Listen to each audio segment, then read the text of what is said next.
Well, I'm joined by Glenn Turnbull, and that surely was the definition of a scrappy 1-0 win away from home. I thought we were controlled. You can say scrappy, but the instruction was keep the ball, frustrate them. We know they like to come, and we felt that we'd have to draw them out.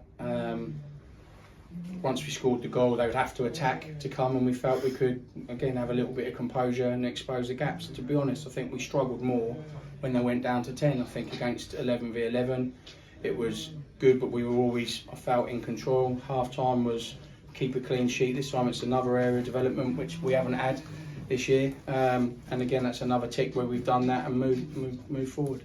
That, on top of our 4-1 victory over Horndean on Boxing Day, means that it's been quite a profitable festive period for us. How impressed have you been with that? Absolutely. Neil and I just said, if we'd have said 3 games ago we get 9 points, we'd have pulled your arm out of socket. That now puts us 29, 32 points, something like that. So yeah, we're well on target now, and yeah, we're delighted. Of course, a big game on New Year's Day, Farnham Town, the league leaders away from home. Preview that for us, please. You're loath to say, but it's a definition of a free hit, isn't it? But we tested today 2 or 3 players. Again, because there's lots of games, we've had 1 training session in the past 2 or 3 weeks, I think, just because of fixture pile-up, team meals, Christmas, etc, etc.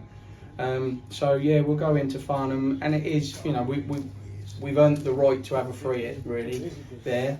They were one of the only sides, I think, that proper beat us up this year, so we'll be going there with a point to prove to ourselves, not to anybody else, to just see where we are, measure against. They're the runaway favourites for this league. Everyone knows they're runaway favourites for this league, so let's see how far off them we are. Thanks very much for speaking to us. Cheers.